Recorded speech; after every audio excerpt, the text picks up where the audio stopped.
Hi, everybody. This is Jeff Overturf from WTFradio.me. I'm sitting here talking to Tom Seabourne. Hey, Tom, what do you think about the Taekwondo team fighting in the Olympics this year? Well, I'm so glad that Taekwondo is still an Olympic sport. It's had its troubles, I'll tell you. It became an Olympic sport in '88. Well, actually not a medal sport, but just an exhibition. And it's had tough time, I'll tell you, a lot of, just like any of the sports, there's been some mismanagement here and there, and sometimes I have some funny stories about some of the coaching.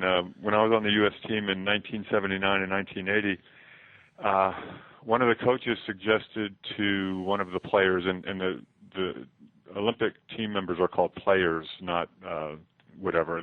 That's what I'm referring to when I say players. And they have to make weight. They have to they're just like boxing. They have certain weight divisions. And one of the coaches told one of the players that in order to make weight, drink lots of Cokes because that fizzy carbonated water will burn the fat. Right. Yeah. So, I mean, there's a lot of misinformation. Oh, yeah. A lot of crazy misinformation out there. And we were going to go over, well, we did. We went over to Germany to fight in the World Championships. And so what we did for 2 weeks, Jeff, instead of, adjusting our time clocks when we got there, we trained on German time in the U.S. So that meant we would try to sleep during the day, and then we would train at night. But, we'd be falling in potholes while we're running. Nobody could sleep because it was adjusting our time clocks. And when we went over there, we had 2 weeks to be on the German time clock. So yeah, I'm not saying that the coaching nowadays is bad, but I'm afraid that, like any traditional sport, karate, taekwondo, sometimes many of the coaching practices may not be up to par as to what's going on in the real world. Well, just at a glance, I noticed that Korea won 4 gold medals. The United States got none. And I thought that United States had a pretty good showing in Taekwondo throughout the years. Yeah, Stephen Lopez and his sister Diana have been doing great in the Olympics in the previous few years. In fact, Stephen's amazing. But Taekwondo is the Koreans' national sport, and you'll be amazed, Jeff, at the training that they do over there, the difference, the intensity, the fact that they're almost required to get a gold medal. And when they don't, I mean, their lives, the rest of their lives, they live in shame. It's different. It's so different than in the United States. Their expectation level is high. Oh, absolutely. Again, that's their national sport. And all through the years, Korea usually wins the team title, and especially the lighter weight divisions. The heavier weight divisions sometimes go to the Europeans, sometimes the Americans, but the lightweight divisions, definitely Koreans, the Asian-type countries, yeah. Yeah, they're good kickers. I'll tell you that. I lost one, a Taekwondo fighter once in Jack Wong's tournament, the American Open. And it was one of his black belts, and I thought surely I was going to win. But I didn't. The funny thing is, Jeff, that in a Taekwondo tournament with the World Taekwondo Federation rules, the Olympic style rules, it favors kicking, obviously, over punching. Since you can't punch to the face, then that allows you, as a kicker, to throw techniques that you would never throw in a regular full contact match because you just get punched in the face in the middle of your technique. Right.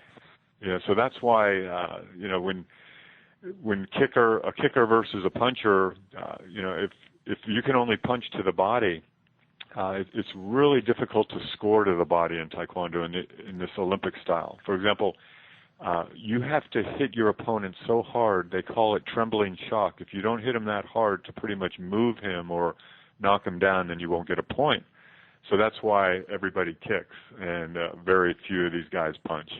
Oh, okay. Well, as a whole, I don't know if you've been keeping up with the Olympics that much, but I was kind of worried about the United States finishing behind China as far as gold medals go. Is that going to be there's going to be different sports coming up or events coming up that are going to favor the United States more. Yeah, later, you mean in the next couple days, you mean? Yeah, exactly. Because as a start out of the gate, China was pretty much kicking our ass. I mean, as far as gold medals go, I know we're tied or close to it. But as far as being dominant, yet we're not. China has been more dominant. Right, and if you're following some of the backstory about the Chinese swimmer who they're suspecting may have been in some sort of doping situation, the one that beat Ryan Lochte's speed in swimming, and she's just a youngster. And when you hear the stories of these Chinese who started training at age 3 because they had the genetic capability and they were kept away from their families, and you may have heard of the story where one of the Olympians, the Chinese on the Olympic team, her grandmother died, and they wouldn't tell her that her grandmother died because they didn't want it to affect her performance. So their mindset is so different than ours. They raise these kids from early on to become Olympic champions, and everything is for the state. Whereas, in the U.S., especially amateur sports, we're having a good time, drinking Cokes, eating popcorn, training, and it's not to the same level. And so you have reason to worry about our medal count, I'm afraid. Well, I'm kind of wondering if it has a little bit to do with like an ADD generation, or everybody gets a trophy to participate, or the lack of discipline as children growing up because of laws and press and Facebook and all these different outlets that can just roast a parent for disciplining their child, or as far as focus goes, focus issues. Oh, no, you have a really good point. I think with the advent of the internet and everybody's just interested in quick news bites and sound bites, and nobody wants to train hard anymore. I teach in a college, and it's so different now. The way kids come in and try to get by with as little as possible. Kids used to work hard, and it's few and far between now to find people that really want to work hard. You're right. I think our mentality, and look at the obesity, look at the way we're eating, look at the way nobody seems to care about health and fitness anymore either. So, yeah, when you combine all that along with the fact that there's little discipline and no more perseverance, because if it lasts more than 5 minutes, people don't want to be involved. So you've got a good point. I don't know the answer, but that may be part of it. I mean, obviously we have some great gold medalists that are coming through for us, and a variety, Michael Phelps and all the swimming, the tennis. I mean, we've got some players that are coming through, but I don't know whether we're going to beat the Chinese this year or not. A great question. We will in basketball. There you go. That's one. We better not lose any more, or anything in basketball, because the talent. I mean, that would be just horrendous. I noticed that at the start of the last game, it was kind of close in the beginning of the game, and the United States was passing the ball, they were dishing and everything else, and they were trying to play team basketball. And then about, I guess, in the second half, that went out the window. It turned into street ball, and the United States just started killing them. I think it was 110 to 67 or 57. I don't know what it was, but it was a real beating.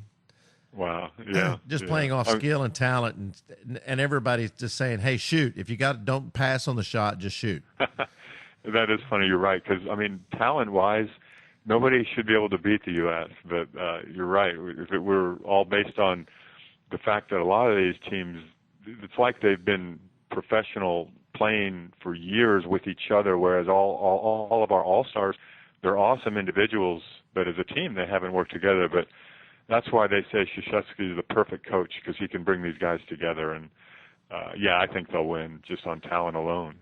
I was just curious if it's possible that the overall demeanor of the United States of America going through this severe recession and unstable political climate, like both parties just going at each other's throats, and the United States as a whole, as far as attitude goes, I was wondering if that might be affecting the passion that people might have when they approach an any endeavor, like your students, like schoolwork, like anything else like that? Yeah, boy, that could be the topic of a book, because I think you're right that what's going on nationally does affect us at the local level, at the individual athletic level. And there's always going to be those Olympians that have been training their whole lives, so it didn't affect them, as far as they've been focused since they were 4 years old. Right. The U.S. guys. But, I mean, the way we're moving, and with all the entitlements and people thinking they don't have to work to achieve, then you're right. That may especially play a role in future Olympics if we continue on the road we are right now. And that's my opinion. Well, it's not over yet. I hope we start pulling it out here pretty quick. But we tied him in medals yesterday. Congratulations to Michael Phelps. Yeah. I was glad, and his team. They had like two or three links ahead when he hit the water. And of course, he's not going to lose when he has that. But it was just great for him to get that extra medal, and to set a record, and to be the most highly awarded Olympian in history. So I think that was fantastic. That was a good highlight for us. Yeah, absolutely, and those type of stories, that'll be motivation maybe for our future generations. And that 39-year-old woman, Kristen Armstrong, just won the time trial, and that's saying a lot. Now, what event was she in? She was in the cycling time trial. It's an event where you're not competing against other people at the same time. You're on your own. It's called the Race of Truth, where it's just you follow a route based on your speed, but you're not like in a peloton, like in a group, and you're not. Is it on a speed track? Is it on a speed track? No. This is on the road.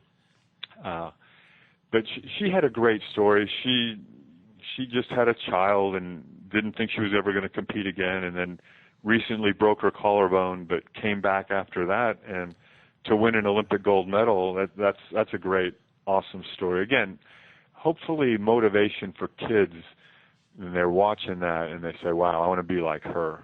So that was cool. I think that just happened this morning, so that was pretty good. I haven't seen that one yet. I'll check that out later. They'll broadcast it later, I'm sure. Yeah. Okay, Tom. Yeah. Well, hey, man, I appreciate the input today, because I know the Olympics is on everybody's mind right now. And is there anything in regards to training methods today? Because I've noticed there's a lot of this CrossFit, and there's all these other various forms of training, Zumba, and all this other stuff. Do you think our training is starting to turn away from the ABCs, or is it improving, or what's your opinion on that? Is there like more fads than reality, or what would you say? Yeah, this ties into your last point about the short attention span. Americans, and we even discussed it in a previous show, that when I trained in Okinawa, we did the same thing 6 nights a week, 2 hours a night, and there was no variation. But if you tried to do that in the U.S., people would quit the next day. They don't have that discipline, and that's why, in my opinion, all these fads come out, whether it's CrossFit. I mean, some of them are gonna hang around for a while, but you're making a great point that the next new fad, if you can be the one to create it, then you will be a millionaire. And it's just a question of developing something that's different, because there's nothing new under the sun, whether it's CrossFit, Zumba, any of the different programs are really just repackaged something that was done in the old days. Kettlebells right now is real popular. That was done in the old days. I mean, so in answer to your question, I think there's a good thing about it, in that Americans are innovative enough to create these programs out of programs that had existed in the past, and it provides some people that didn't have any interest in training that little bit extra motivation to do something, because it is different.